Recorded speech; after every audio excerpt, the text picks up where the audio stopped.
ಕೊಟ್ಟಿದ್ದಾರೆ ಸಂಸದರನ್ನ? ಏನಿಲ್ಲ. ಯಾಕೆ ಕೊಟ್ಟಿಲ್ಲ? ತಮಿಳ್ನಾಡು ಗಂಡಸರಿಲ್ವಾ? ನಮಗೆ ಅಷ್ಟು ಪೊಲಿಟಿಕಲ್ ತಿಳಿದಪ್ಪ. ಯಾಕೆ ತಿಳಿಯೋದು?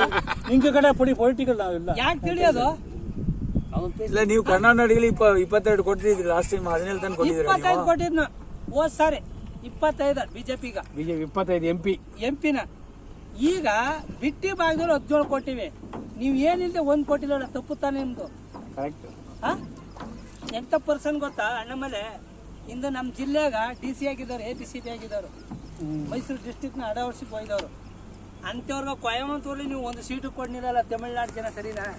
ನಾವು ಅವ್ರಿಗೋಸ್ಕರ ಸ್ವಲ್ಪ ಕಷ್ಟಪಟ್ಟು ಓಟ್ ಹಾಕ್ಲ, ನಾ ಏನ್ ಮಾಡ್ಲಿಪ್ಪ? ನೀವೇನ್ ಮಾಡು, ಜನ ಮಾಡ್ಬೇಕು ಸ್ವಾಮಿ. ಅದಕ್ಕೆ ರಾಮ ಹಿಂದೂಗಳು ಕರ್ಕೋನಿಲ್ಲ, ಎಲ್ಲ ವಾನರ್ ಸೇನೆ ಕರ್ಕೋಗಿ ಲಂಕೆಯಲ್ಲಿ ರಾವಣನ್ ಗೆದ್ಕ ಬಂದು. ಅದೇ ನಮ್ಮ ಹಿಂದೂಗಳು ಕರ್ಕೋಗಿದ್ರ ಎಲ್ಲ ರಾವಣನ ಐಶ್ವರ್ಯ ನೋಡಿ ಎಲ್ಲ ರಾವಣ ರಾಜ್ಯ ಸೇರ್ಕೊತೀವಿ ನಮ್ಮ ಹಿಂದೂಗಳು. ಅದಕ್ಕೆ ರಾಮ ಹಿಂದೂಗಳು ಕರ್ಕೋನಿಲ್ಲ, ವಾನರ ಸೇನೆ ಕರ್ಕೋತು. ಅದಕ್ಕೆ ರಾಮ ಇದ್ದೇ ಗೆದ್ಕ ಬಂದು. ನಮ್ಮ ಹಿಂದೂಗಳು ಕರ್ಕೋಗಿದ್ರ ಅವತ್ತು ರಾಮ ಇದ್ದೇ ಗೆಲ್ಲಕಾಯ್ತಿರ್ಲಿಲ್ಲ.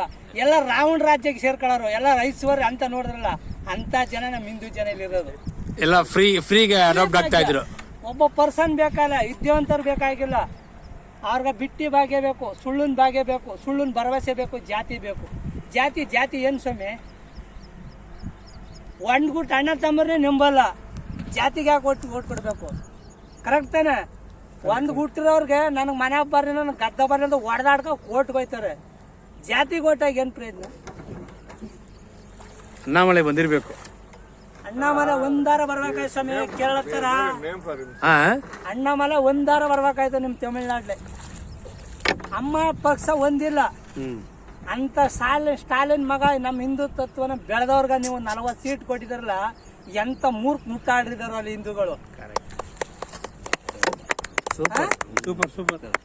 39 ಸೀಟ್ ಕೊಟ್ರ ನಮ್ಮ ಹಿಂದೂಗಳು ಜನ. ನಾವೇ ತುಂಬಾ ಕಷ್ಟವಾದ. ಕಷ್ಟ ಇಲ್ಲ ಸಹ, ಜನ ಕಲಿಬೇಕು. ಕಲ್ತಿಲ್ಲ ಅಂದ್ರೆ ಏನು? ಈಗ ಕಲಿದಲ್ವ, ಇನ್ಯಾವಾಗ್ಲೇ ಸ್ವಾಮಿ ನಾವು ಕಲಿಯೋದು? ನಿಜ ರಂಗ. ಅದ ಸ್ಟಾಲಿನ್ ಮಗ ಎಂತ ಹೇಳಿಕೆ ಕೊಟ್ಟಿದ್ನ? ಸನಾತನ ಧರ್ಮನೇ ಇಲ್ಲ ಅಂತ ಕೊಟ್ರ. ಸನಾತನ ಧರ್ಮ ಇಲ್ದೆ ಹುಟ್ಟಿದಾನ? ಸನಾತನ ಧರ್ಮದಿಂದ ಹುಟ್ಟಿರೋದು. ಅಣ್ಣಾಮಲೈ ಬಂದಿರ್ಬೇಕು. ಅಣ್ಣಾಮಲೈ ಒಂದಾರ ಬರ್ಬೇಕಾಯ್ತು ಸರ್ ಆ ಸ್ಟೇಟಲ್ಲಿ.